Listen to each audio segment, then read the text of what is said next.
Welcome back to CFO Weekly, where we're talking with financial leaders about how to build efficiency in their teams, create time for strategy, and ultimately get results. With your host, Megan Weis. Let's jump right in. Today, my guest is Svetina. Business owners often struggle to understand their finances. But what if they could have someone that helps them understand not only what they mean, but also how to actually use them and give advice tailored specifically to them? Kathy knows the importance of financial information and has seen firsthand how it can make or break a company. She is the founder of NewCastle Finance, a company offering fractional CFO services to women-owned businesses. For nearly 14 years, she did senior-level financial planning and analysis for Fortune 500 companies. She saw firsthand how big companies use financial information to drive those companies forward. She started NewCastle Finance because she wanted to offer those same powerful financial insights to small businesses. She helps women business owners make great financial decisions that result in a healthy, sustainable, and thriving business. Kathy, thank you very much for joining me on today's show. Thanks so much for having me on, Megan. Appreciate it. Yeah, today we'll be learning about you and delving into the benefits of a fractional CFO. I'm really looking forward to learning more about this important role, as well as how your previous work and passions have combined to shape this chapter of your career. So, as always, let's start with you and your background and how it is that you got to where you are today. Yeah, it's been a long and winding road. I started my career in accounting, and because originally I wanted to be an accountant, I did that for 2 years, realized this is absolutely not what I wanted to be doing. Went into corporate finance, specifically FP&A, and I worked for a couple of different businesses. So I have most of my corporate experience comes from professional services businesses. So I was in insurance, in the HR outsourcing, and then I went into worked for a company in Netherlands called Wolters Kluwer. I was there for about 6 years. I was in the global shared services department, and I really, really enjoyed working for them. And then I decided, I always wanted to be in banking. So I went to work for a bank, realized I do not like that. And that's how I ended up opening NewCastle Finance. Because after that, I was questioning, what do I really want to be doing? And I come from a background of entrepreneurs in my family. And I really like that freedom and the lifestyle that it allows. So I said, it's better now or never. And I started my own company, NewCastle Finance. And you did that in 2019. Yes. Can you tell us a little bit about it and what is the mission? So I work with women-owned businesses. And the reason for that is, and this is why there's NewCastle exists and the entire mission of it, is because I'm very passionate about women and minorities having that representation and wealth and in being in the C-suites. And, owning your own business is one way of getting there, but you also need to do finances really well because we all know finances can be complex. So I wanted to offer that to women-owned businesses. Plus, there's the other side of it as well is being a fractional CFO can be very personal. So a lot of women are more comfortable with having another woman in the business advising them the finances than a man would. So that's the reason why I wanted to start NewCastle Finance, to offer that type of service to women-owned businesses. And since starting up this business, what have been your proudest achievements? That's a great question. I think there's two. One is seeing the results of my clients and the healthy growth that they've been able to achieve with working with me. Like, for example, one of the clients' sales, profits, and cash, they literally doubled in 2 years since we started working together. Another one grew significantly and in a healthy way in less than a year.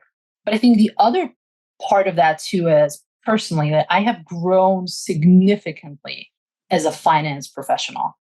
It almost like I like to equate this to my world went from being black and white to now completely in technicolors.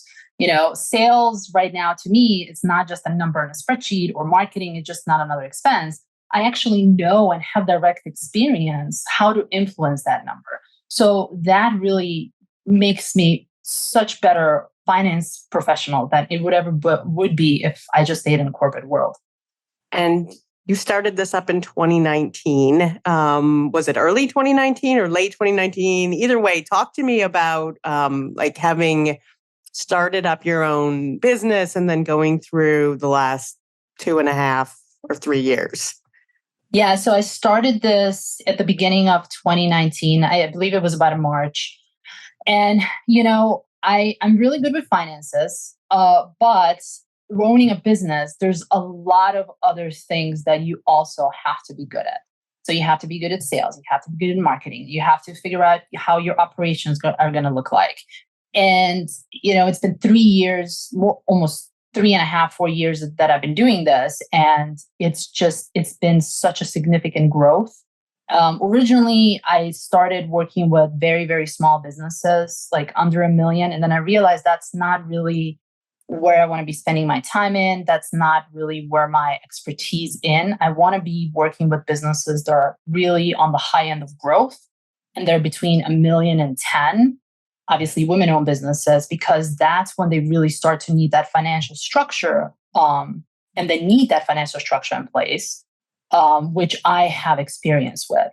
So it took me a good, I would say about 1.5 years to realize what are the type of clients that I really want to be working with, what are the pain points, where can I find them, what type of marketing do I want to be doing, how do I actually operate in the business? Because, starting as a solopreneur, I always thought, well, I'm going to be doing everything. But even though it's me doing the client work, I have a lot of people in the background that are able to help me. I have I have a assistant, I have a content writer, I have a marketer, I have all of these people that are able to help me.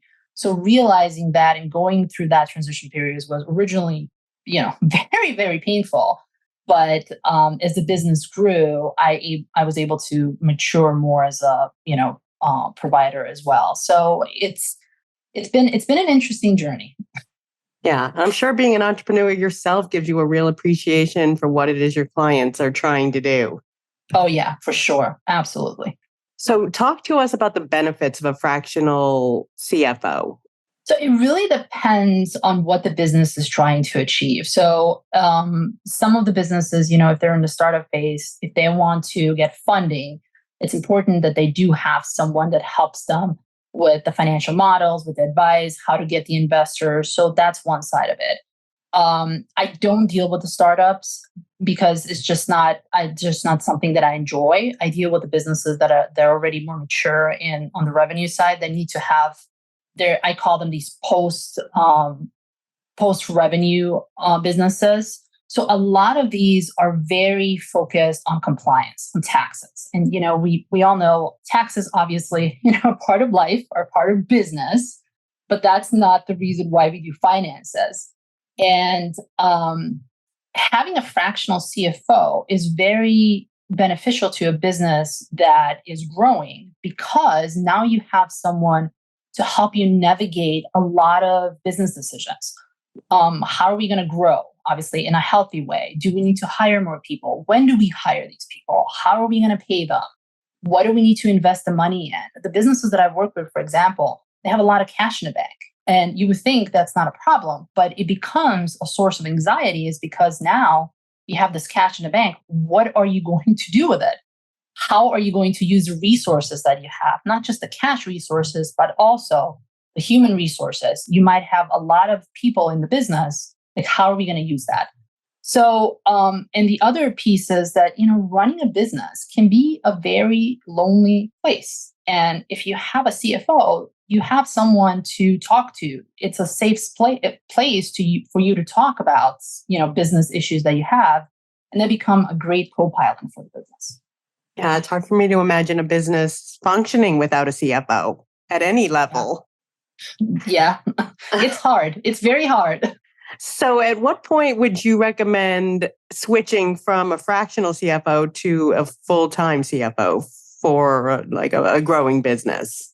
That's a very hard question. I would say when it makes financial sense, because a full-time CFO can be a burden for a small business. You're going to be paying them $300,000, $500,000 a year. making sure that you can actually afford that expense and that it's going to give you that benefit. It is an investment to have someone like that in the business. But until you're there, that you really do have that need to have someone full-time in the business, that you're able to afford them, a fractional CFO is a great way to get that expertise for a fraction of the time, a fraction of the cost. Yes, it is true. They're not going to be 100% dedicated to your business, but there's also a benefit there too, is because they're working with other businesses, other industries, and they're able to, I call this cross-pollinate ideas and financial models or whatever it might be, and bring those best practices to your business. So there's definitely a benefit to have a fractional CFO versus a full-time CFO, not just on the price level, but also in how you're working with them. And for small business owners out there listening, if they're looking to find a fractional CFO, what advice would you give them for finding someone that's a good fit? That's a really great question. And I get asked this a lot, believe it or not, a lot. One of the things that I always say, when you are talking to fractional CFOs, go talk to a couple of them. Ask lots of questions about the experience. Do they truly have the business acumen and strategic thinking that you need? Because a fractional CFO is very different from an accountant and a bookkeeper. They need to be very high level, but also if you're in a small business space, they need to be able to roll up their sleeve and get out in the mud with you. So that's one. The other one is also, how are they going to work with you? If there's fractional CFO services out there that they're just going to meet with an owner once a month, go through the numbers, give them some advice, say, well, you need to be working on this. How are you going to be working on this? Now figure it out on your own. That's not really probably a fractional CFO that you want in your business.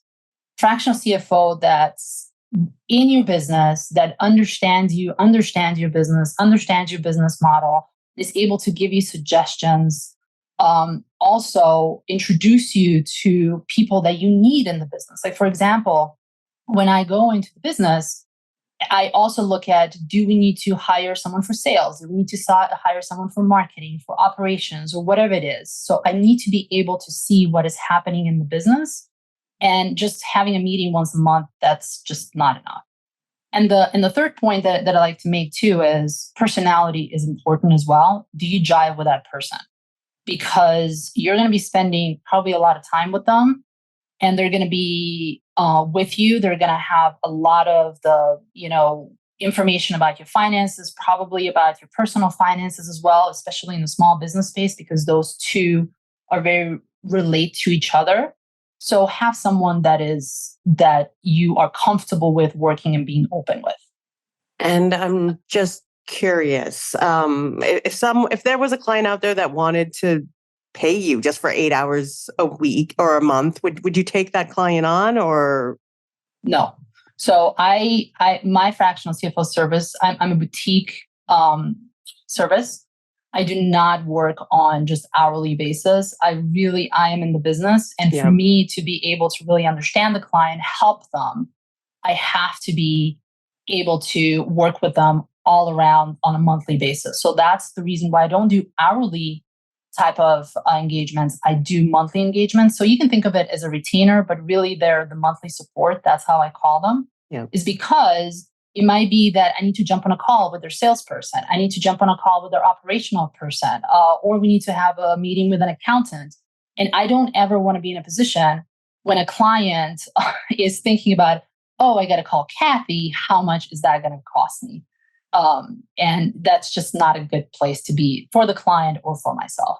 Yeah, I completely understand. So as you look at your clients, what are some of the biggest challenges that they're facing in general, and two, they're facing as women to own businesses? I like to equate this that they are growing and it feels like they're driving 100 miles an hour down an unpaved road. They're essentially doing off-roading and it scares them. And the reason for that is because right now, where they are before we start working is they do not have financial structure in place and there's zero planning. Usually by the time I come in, there's zero planning. They've never had a budget. They've never had a forecast. They do have accounting and bookkeeping done. I will not work with a client that does not have accounting or bookkeeping. That's definitely a prerequisite before we start working together. But they know that they need to start planning and they understand the value of it, but they have no idea where to start. And this uncertainty is making them very, very nervous. It also becomes a blocker because, it's really hard to drive the business when you have no idea where you're going to be 3 months from now, 6 months from now, a year from now. You kind of have the gist of it, but it's very, you just don't have the concrete numbers that you can kind of anchor to. So that's the thing that I really help them with. First, putting up, make sure that the data is there and that it's relevant and the accounting is clean and everything of that, but that the budgeting, forecasting, and planning is in place. That it's the number one thing. Yeah, it's got to be exciting to be working for those high growth businesses, but I'm sure you're right. It brings on a lot of anxiety. Yep. Yeah, exactly. And now you've worked in finance leadership in global corporations and for early stage high growth companies. So talk to us about the different skills and energies that you need to bring to these different stage companies as a finance leader. That's a good question. It's, working with these type of businesses is very different from a corporate environment. There's a lot of ambiguity and generally there's zero to very little structure. So you need to be ready to get your hands dirty and do a lot of that initial work because before you're able to, hand it over to someone else and hire that, finance manager or whatever they're going to have in the business. So you kind of need to be in that mental space of being a builder versus a maintainer. I see the corporate environment more as a maintainer type of energy. But in smaller businesses and startups, you really need to be that builder. So you have to be able to get your hands dirty. You also have to have a very broader vision and more of a holistic approach. Like I said, to be able to do finance well, for me, I need to know about the sales, the operation, the marketing, all of these other pieces, which in the corporate environment, you really don't need to have that type of expertise is because you have people already in the business that you can call and, get help with.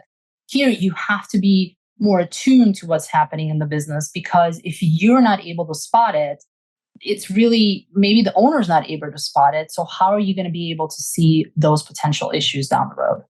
I like that analogy of a builder versus a maintainer. I mean, you're right. As in a mature company, you're stepping into a role that's very well defined and someone's probably done it in the past. Whereas, these early stage high growth companies, everything's being defined on a daily basis. Yeah, I mean, you have a blueprint already. You have, operating procedures, SOPs, whatever you have out there already, even in finance department. In smaller businesses, you don't have that. You have to start and doing it. If you don't do it, no one else will. And you said that alongside your business that you love Audible and podcasts, puzzles, and cats. So I'm also a fan of lifelong learning. Talk to us about the importance of being curious in other areas and how that aids your work. Yeah, I always say that everything what you do in business ends up in your numbers. So I think it's important that as a practitioner, you are curious. So I do a lot of reading and I do attend a lot of other industry events, like events on sales, events on marketing and sales of operations, because I'm always looking in the back of my mind, what can I learn so that when I see issues that are happening, how can I go and first of all, have that network of people that I can have come into the business and fix the issues that we have, because I certainly can fix them. I'm in finance, I'm not in marketing. But also it's just, the finance becomes more interesting. It becomes more colorful. Like I said before, it's not just a number on the spreadsheet. It has a meaning.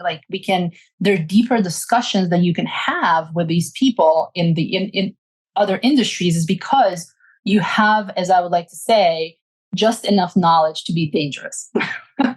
And that's always my goal. I want to have just enough knowledge to be dangerous, but that's it. Not more. Yeah, your answer reminds me of the fact that a lot of times these days when talking to CFOs, I hear the role of a CFO described as a storyteller. Yep. Whereas, Exactly. yeah, in the past, it was just recording financial history. Now it's really about being able to tell the business's story. Yeah, and also drive that story forward. And if you see the issues with it, how are we going to fix that? It's not just, oh, we're going to throw it to the other departments, but being able to be that liaison between other departments, finance, and the owners to figure out what is the best approach. And I think, coming from the FP&A environment, I think that is really how I see FP&A evolving in the corporate world now too, is to be that almost like an internal consultant. And I see myself in my business, even though I'm a fractional CFO, I also see myself as an internal consultant to the businesses. How do we fix the problems? Like I said, I might not be able to fix it because I don't have that knowledge, but I can figure out who do we need to bring in, what type of conversations we have to have, is because I am much more aware of, okay, if I'm seeing this happening, that's probably a beginning of a yellow flag. We want to fix it before it becomes a red flag, and definitely before it becomes a huge problem. And you're also the host of a business podcast yourself. So can you tell us a bit more about this podcast and why you decided to start it? So yeah, this is a great segue into why I started this podcast, is because the name of the business, it's Help My Business is Growing.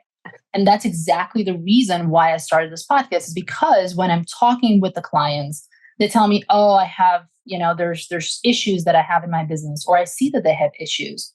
And obviously I cannot fix sales, marketing, operations, but I can invite people that can talk about those specific problems, those specific questions that the clients ask me, and we can help them this way. So, for example, I've had a couple of episodes on how to structure a commission plan, because that was very relevant for the client that I was working at that point, and we were really looking at how do we make it make sense, not just in terms of the financial aspect, but the behavioral aspect of the salespeople as well, and it needed the expertise of a salesperson.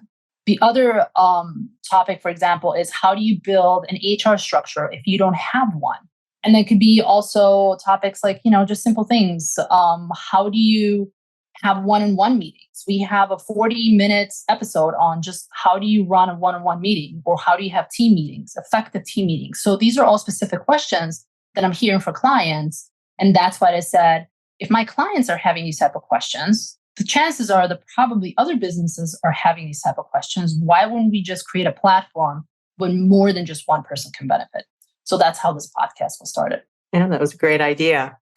So as you look back on all your guests, what's the one piece of advice or insight that you've learned that you would consider to have been the best? God, there's so much. I mean, I've had such great guests on this podcast, and how long have you been doing it? I'm just curious. I started it in August of 2021, so it's almost a year and a half at this point. Yeah. And it's been a very rewarding journey. I love doing it. I absolutely love doing it. I think one of the best episodes would probably be about how being busy can be a really bad place to be. And I've seen that in my own practice, that for my work to be at most quality and the best work that I do is when I have that peace and quiet, and when things are intentional, because that's where I'm able to focus on doing the high value work, not just doing the busy work. So that episode is all about how do you actually do that, and what does that mean? And ever since I recorded that episode, I've been intentionally structuring my business and my time around it to eliminate this busyness as much as possible, and to really be intentional on what I do and how I plan my work and how I plan my time. It's a great episode. I highly recommend it if you have a chance to listen to it. And what advice do you have for other CFOs, or maybe aspiring CFOs out there? How do you get to this level? There's so many ways to do that. It really depends on what type of CFO do you want to be. Do you want to be in the corporate world CFO? Because that I probably don't have much advice to give to you since I was not a corporate CFO. But if you are planning to go down the route that I am, being a fractional CFO working with the smaller businesses, again, there's many ways to do this. And it's really operating with the way how you want to lead your life. And that's how I start. How does the business structure going to support that? What are your goals? For example, for me, it was I like the freedom. I like to pick my own clients. I like to pick the problems that I want to work with. I don't need a lot of clients. It's a very boutique, high touch, and I value that. My clients value that. But that is the path that I chose. So, or you can be in a high growth company when you can be, multiple 7, 8 figures, fractional CFO company, have a lot of people working under you. If you want to do that, that's great. It's just picking up what do you really want to do, but understand that once you start building your own business, especially if you're going from corporate to a fractional CFO world, it's not just understanding finances. You're also going to have to understand how to actually run a business. So, sales, marketing, operations, hiring people, firing people, all that other stuff. So it's not just being good at what you do, but also running a business. I have calls with a lot of people who are aspiring to be fractional CFOs, and they're very surprised when they ask me, how much time do you actually spend on business development and client work? And I tell them, most of my time is really spent on business development, because you don't ever want to be caught in a position when you're in a feast or famine. So you might have a lot of work right now, but you have to be investing your time into business development so that you have work in the future. Last question. How did you work up the courage to leave the corporate world and venture out on your own? That's a great question. Seems like a scary thing to have done. It was. I will not lie. It definitely was. It was very, very scary. But I think I've always had this drive to do things my way, and I love building things. If you ever see any of the, I absolutely love Legos. I build that a lot. And I like puzzles. I like to solve problems. So even though it's scary, it also a platform for growth. And I've always liked growth. So I always think of it in the opposite. Yes, things can go horribly wrong, but things can also go really, really right. And having that freedom was definitely more of a benefit than just avoiding the pain of, being in the corporate world and just treading on as I was. Yeah, well, it definitely seems like you found your calling. So congratulations on all your successes to date. Thank you. Thank you. And thank you so much for being my guest today. Thanks so much, Megan. It was definitely a pleasure. And thanks again for having me. Yeah, I really enjoyed speaking with you and hearing about your experiences and all of the resulting insights. And I wish you and NewCastle Finance all the best. And to all of our listeners, please tune in next week. And until then, take care. If you're ready to boost efficiency and streamline your accounting processes at significant cost savings, it's time to talk with Personiv. Their people-powered solutions have transformed the delivery of back-office tasks and general accounting functions for decades, partnering with clients to provide everything from accounts payable to payroll services. See what Personiv can do for you by visiting personiv.com. You've been listening to CFO Weekly, presented by Personiv. Please subscribe wherever you get your podcasts to hear all of our episodes. Want to learn more? Check out personiv.com. Thanks for listening.